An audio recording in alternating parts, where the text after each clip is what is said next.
Bonjour à tous, on se retrouve aujourd'hui pour une petite vidéo de mécanique sur la notion de référentiel.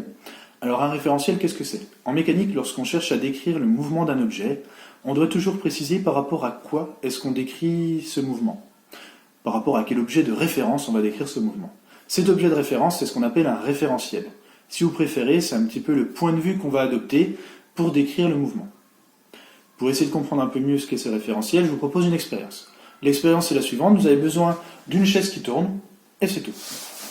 Je vais me faire tourner sur cette chaise, et puis ensuite on va essayer de décrire quels sont les objets qui sont en mouvement, quels sont les objets qui sont immobiles. Mais pour ça, on va adopter deux points de vue différents, c'est-à-dire qu'on va décrire le mouvement dans deux référentiels différents. Premier point de vue que l'on va adopter, votre point de vue à vous.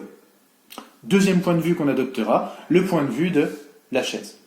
On est parti pour la première partie de l'expérience. Donc, on adopte votre point de vue, et je vais me faire tourner. Voilà. Du coup, depuis votre point de vue, c'est-à-dire depuis votre référentiel, quels étaient les objets qui étaient en mouvement? Eh bien, moi j'étais en mouvement. La chaise sur laquelle je suis était aussi en mouvement depuis votre point de vue. Donc dans votre référentiel, ces deux objets étaient en mouvement. Par contre, quels étaient les objets immobiles? Eh bien, le mur de la pièce, le canapé, la lampe. Tous ces objets étaient immobiles dans votre référentiel. On passe maintenant à la deuxième partie de l'expérience. Dans cette deuxième partie, on va essayer d'adopter le point de vue de la chaise. Je vais donc prendre la caméra avec moi et reproduire exactement la même expérience. Donc, je vais me faire tourner sur la chaise. Attention, c'est parti. Voilà. Deuxième partie de l'expérience. Donc, j'ai reproduit exactement la même expérience, mais j'ai changé le point de vue. C'est-à-dire, j'ai changé de référentiel. Depuis ce nouveau référentiel, quels étaient les objets qui étaient en mouvement? Eh bien, clairement, nous avons vu depuis ce point de vue-là, depuis le point de vue de la chaise, que la pièce autour de moi et les objets qui se trouvent dans la pièce étaient en mouvement.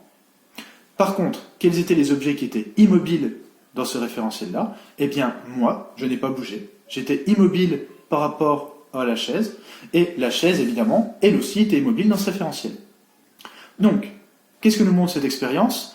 Elle nous montre une chose toute simple, c'est que pour un même mouvement, une même expérience, une personne qui tourne sur une chaise, en fonction du point de vue que l'on adopte, c'est-à-dire du référentiel que l'on a choisi pour décrire le mouvement, eh bien, cette description du mouvement ne sera pas la même. Les objets en mouvement dans un cas et dans l'autre ne sont pas les mêmes.